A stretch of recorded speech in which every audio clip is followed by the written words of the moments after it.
नमस्कार, देसी हमें मैं प्राची चतुर्वेदी आपका स्वागत करती हूँ और आज मेरे साथ बहुत ही विख्यात और बहुत ही विद्वान शास्त्री जी सर हैं, जो कि संस्कृत भाषावादी हैं तथा धर्म, संस्कृति, संस्कार विशेषज्ञ हैं। मैं बहुत ही भाग्यवान हूँ जो मैं उनके साथ आज अपना पॉडकास्ट कर रही हूँ और आज हम हमारी जो हिंदी तिथि हैं उनके बारे में बात करेंगे, खास तौर से देवशयनी एकादशी के बारे में। तो सर पिंगलेश सर आपका बहुत-बहुत स्वागत है पॉडकास्ट पर। जी, तो धन्यवाद आप मैम। हाँ, आप थोड़ा अपने बारे में बताइएगा प्लीज़ सबको। जी, नमस्कार मैम। मैं डॉक्टर पिंगलेश कचोले शास्त्री, मैं जी, इंदौर में निवास करता हूँ जी और सर। धर्म, संस्कृति और संस्कार से जुड़ी हुई बातों से मैं थोड़ा-सा जुड़ा हुआ हूँ। तो उससे जी, संबंधित यदि कहीं कुछ बात होती है, तो मैं अपने विचार अवश्य रखता हूँ और जी। कोशिश करता हूँ कि उन बातों को धर्म से जो जुड़ी हुई बातें हैं, उनको बिल्कुल तार्किक रूप से और हमारे शास्त्रों में उसके बारे में क्या कहा गया है, उनसे जी, बिल्कुल ऑथेंटिक जानकारी आप तक पहुँचाऊँ। जी सर। सर तो फिर आप हमें थोड़ा-सा जो कि हमें अपने बचपन से सुनती आ रही हूँ कि देव सोते हैं, फिर देव जागते हैं। तो आज अगर हम क्योंकि कल देवशयनी एकादशी है, तो आज सिर्फ़ अगर हम उसके बारे में बात करें कि वाक़ई में क्या देव सोते हैं और देवशयनी एकादशी होता क्या है?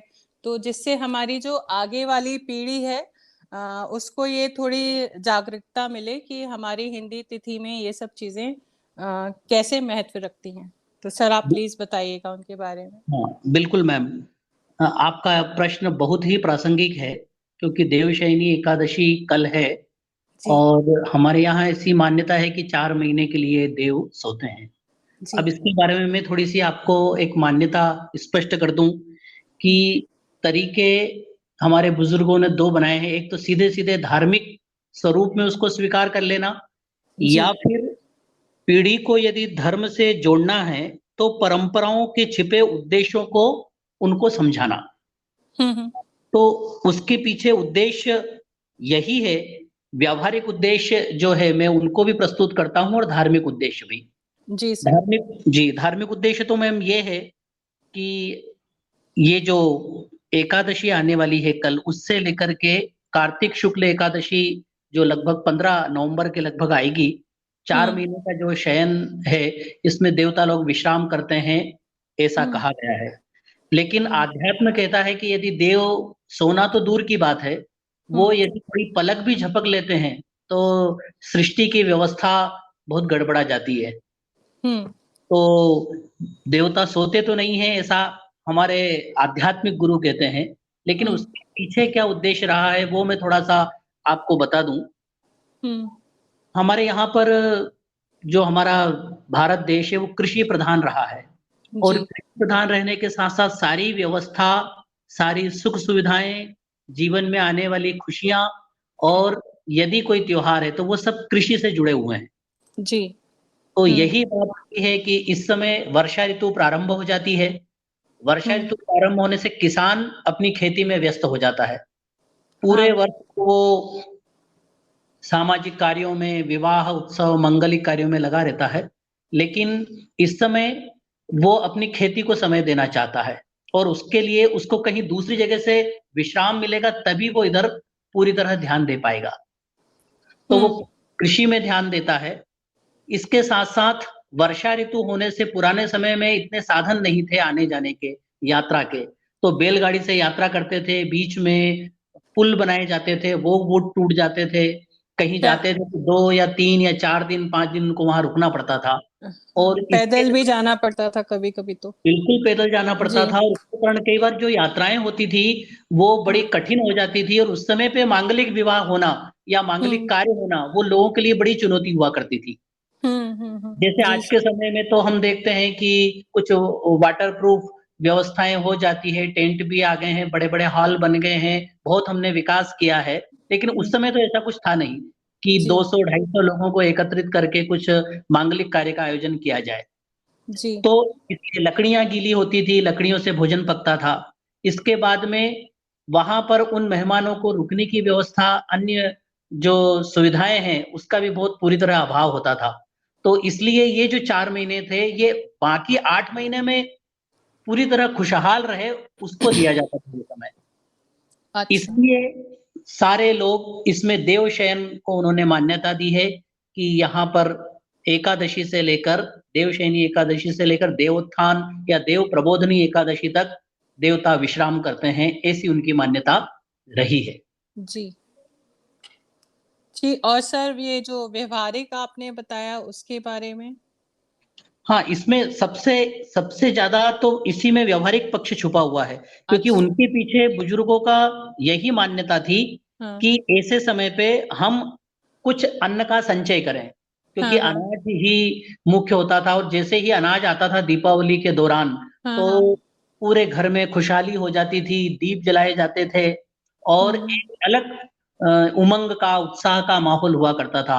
अनाज के ढेर आँगन में होते थे, वो जी। अनाज का ढेर ही नहीं, वो एक खुशियों का ढेर हुआ करता था। वो अच्छ एक प्रसन्नता का प्रतीक हुआ करता था और उसके बाद में देव प्रबोधनी एकादशी आ जाती थी और जी, वो मांगलिक उत्सव करते थे। अच्छा, अच्छा।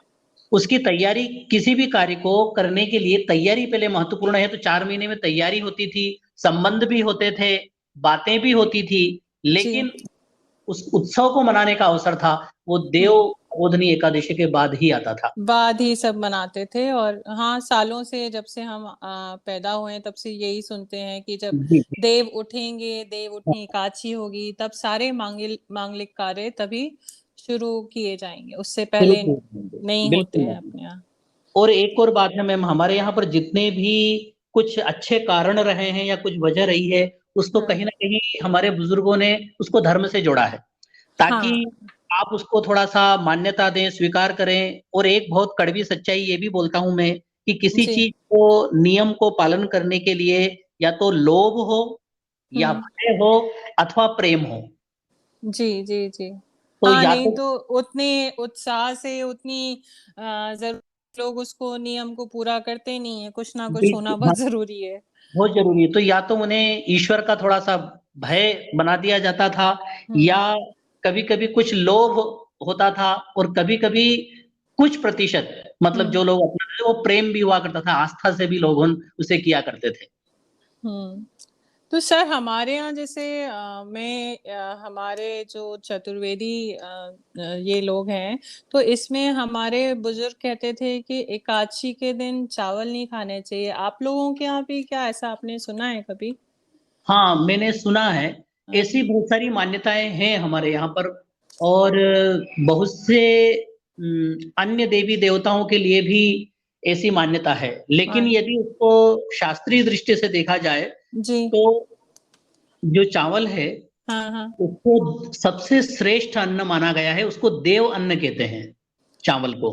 जी, और वो और तो हर हर पूजा में इस्तेमाल बिल्कुल, करा जाता है हर अक्षत पूजा में होता है, यहाँ तक भी आपने सुना होगा कि यदि पूजन के दौरान कोई-सी वस्तु कम आ जाए, तो हुँ। यहाँ कहा जाता है कि आप उसके अभाव में अक्षत चढ़ा दीजिए, तो वो पूर्ण माना जाता है। हाँ, हाँ, तो हाँ। देवान्न है, जैसे कि संस्कृत को देव भाषा कहा जाता है, तो जी। वैसे ही जो चावल है, हुँ, उसको देवान्न कहा जाता है और आज भी कुछ दक्षिण भारत के मंदिर ऐसे हैं जहाँ प्रतिदिन चावल का भोग लगता है एकादशी को भी और हुँ, उसके देवताओं को जो भोग है वहाँ मंदिरों में, उस हुँ। चावल के बिना वो पूर्ण नहीं माना जाता है। एकादशी के दिन भी वहाँ भोग लगता है। अच्छा। तो ये एक क्षेत्रीय मान्यता है, जिसको कह हुँ, सकते हैं। ऐसी बहुत सारी हमारे यहाँ पर पारंपरिक मान्यताएँ हैं। हम उसको हुँ, निषेध नहीं करते हैं किसी भी चीज़ को क्योंकि बुजुर्गों ने बनाए हैं, तो उनके पीछे उनकी कुछ आस्था, कुछ गहरी भावनाएँ रही है। इसलिए किसी हुँ, भी की भावनाओं को हम किसी भी स्तर पर कम नहीं आंकते हैं।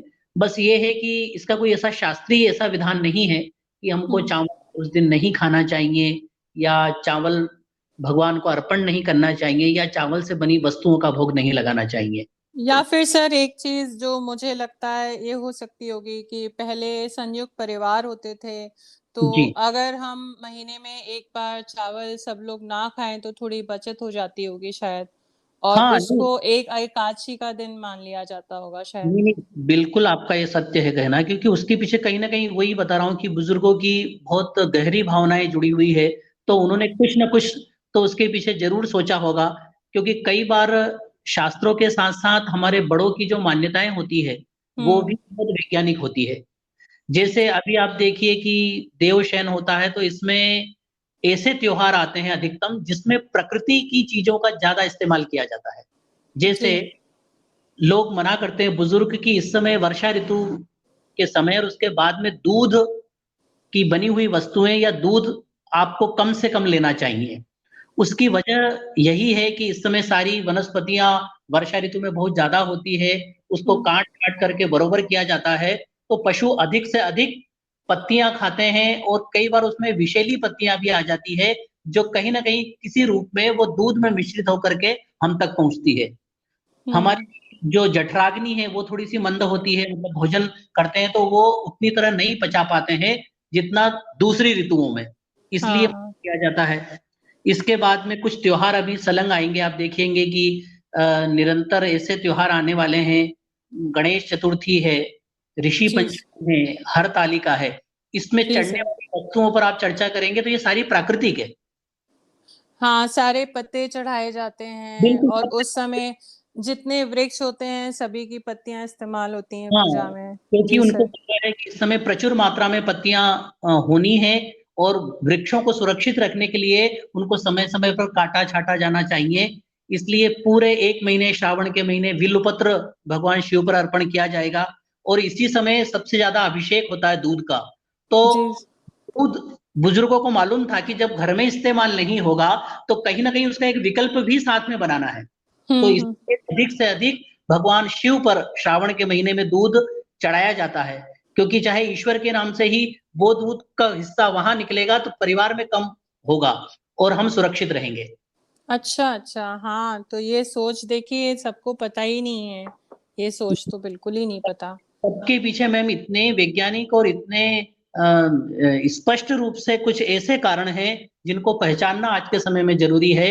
नहीं तो बुजुर्गों ने हर बात के लिए उन्होंने ह उसके विकल्प भी बहुत अच्छे सोचे हैं, साथ में भक्ति भी होगी, आराधना होगी, क्योंकि देवशयनी एकादशी से चातुर्मास प्रारंभ हो जाता है जी और सर। चातुर्मास एक साधना के लिए, स्वयं की तपस्या के लिए एक श्रेष्ठ समय होता है इस समय। तो आप स्वयं के लिए थोड़ा-सा समय निकाल कर विष्णु की आराधना करें, शिव की आराधना करें, आप अपने इष्ट देव की उपासना करें और हाँ, उसके लिए जी, इसीलिए सावन का महीना फिर अगले दिन से शुरू हो ही जाएगा। अगले दिन देव से सावन का महीना शुरू हो जाएगा, बीच में भगवान गणेश का जन्मोत्सव होने वाला है। जी सर। हरतालिका, ऋषि पंचमी पे ऋषियों को आपने देखा होगा ये सारी प्राकृतिक वस्तुएँ चढ़ाई जाती है, क्योंकि जी वो सर। आसानी से उपलब्ध भी होती है। हुँ, हुँ, हुँ, हुँ।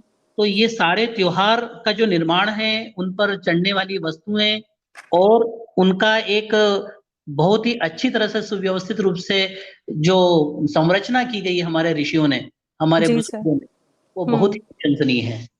तो सर जैसे अब हमने देवशयनी एकादशी के बारे में बात करी और अगले दिन से सावन शुरू हो रहा है, तो थोड़ा-सा आप सावन के बारे में बताना चाहेंगे? बिल्कुल बता देते हैं। जी इसके सर। आपने देखा होगा कि मैंने कुछ धार्मिक मान्यताएँ बताई है, तो एक धार्मिक मान्यताएँ यही भी है कि हुँ, भगवान विष्णु 4 महीने शयन में रहते हैं, मतलब योग निद्रा में रहते हैं, तो हुँ। किसी न किसी व्यक्ति को तो वो डिपार्टमेंट सौंपना ही पड़ेगा। वो विभाग जब तक आप किसी को चार्ज नहीं देंगे, इंचार्ज नहीं बनाएँगे, तब तक आप अवकाश पर नहीं जा सकते। जी तो सर। ये भी मान्यता है कि भगवान शिव इन 4 महीनों में इस व्यवस्था को, इस सृष्टि के संचालन को देखते हैं। अच्छा, अच्छा। हाँ, ये हुँ। बहुत पुराणों में इसका वर्णन भी आता है, क्योंकि कुछ इसके साथ बहुत सारी समय का अभाव है, इसलिए मैं आपको सारी कथाएँ जो पौराणिक कथाएँ हैं, वो आपको शायद नहीं बता पाऊँ, लेकिन नहीं, एक फिर उसके बारे में फिर हम बिल्कुल चर्चा करेंगे। पर जी, जी। आपने जैसे अभी ये बताया कि लोगों को यही लगता था ज़्यादातर कि देवशयनी एकादशी है तो देवता सोने चले जाते हैं और हुँ, सारे ही हुँ। देवता सोते हैं, ऐसा लोगों को लगता था। फिर हाँ, आपने बहुत अच्छी ये बात बताई कि जैसे विष्णु जी आराम करते हैं तो शंकर भगवान उनकी जगह ले लेते हैं और उसे पूरा सृष्टि को पूरा संभालते हैं। तो ये बहुत ही बिल्कुल, अच्छी जहाँ पर जानकारी है। पौराणिक कथाओं में इसका वर्णन आता ही है। जी और सर। कूटनेमी का भी एक प्रसंग आपने वामन भगवान का सुना होगा। जी सर। भगवान ने 3 पग पृथ्वी में आकाश, पाताल और तीसरे में उन्होंने जो पाताल था वो भी माँगा। और हुँ। तीसरे पग को माँगने के लिए जब राजा बलि उनके सामने बैठ गए तो उन्होंने उनके मस्तक पर वो तीसरा पग रखा और हाँ। उनसे साथ में प्रार्थना की कि आप 4 महीने मेरे साथ पाताल लोक में रहेंगे। भगवान जी। ने उनकी प्रार्थना भी स्वीकार की और वो ये जो 4 महीने हैं, जी सर। योग निद्रा में उन्हीं के साथ पाताल लोक में रहते हैं, ऐसी मान्यता है। और दीपावली के समय भगवती लक्ष्मी उनको लेने के लिए जाती है और फिर जी। वो मुक्त होते हैं। इसलिए दीपावली पे मात्र लक्ष्मी जी की अकेले ही पूजा होती है, नारायण के साथ नहीं होती है। हाँ, हाँ, हाँ। क्योंकि वो नारायण को लेने जाती है और जी। उसके बाद में देवोत्थानी एकादशी से लक्ष्मी और नारायण दोनों का विग्रह की पूजन करके हम पुनः उस मंगल कार्य को प्रारंभ करते हैं। जी सर। सर बहुत-बहुत आपने इतनी अच्छी जानकारी दी, जो कि काफ़ी चीज़ें तो मुझे भी नहीं पता थी, तो मुझे लगता है कि काफ़ी लोगों को ये नहीं पता होगा। और आपका बहुत-बहुत शुक्रिया। और मैं चाहूँगी कि आगे भी हम और विषयों पे चर्चा करते रहें, जिससे हमारे सारे जितने भी जनरेशन जो आगे वाली है, उसको ये पूरी सूचना मिलती रहे कि हमारे जो धर्म, संस्कृति है, उसमें कितना कुछ मतलब छुपी हुई हैं हाँ, बातें। जी, बिल्कुल मैम। हाँ। तो आप जब भी मुझे याद करेंगी मैं उपस्थित रहूँगा और जी सभी सर। को मेरी ओर से प्रणाम, सभी जी को सर। सादर। हाँ, बहुत-बहुत धन्यवाद सर। थैंक यू धन्यवाद। So much sir. Thank you ma'am.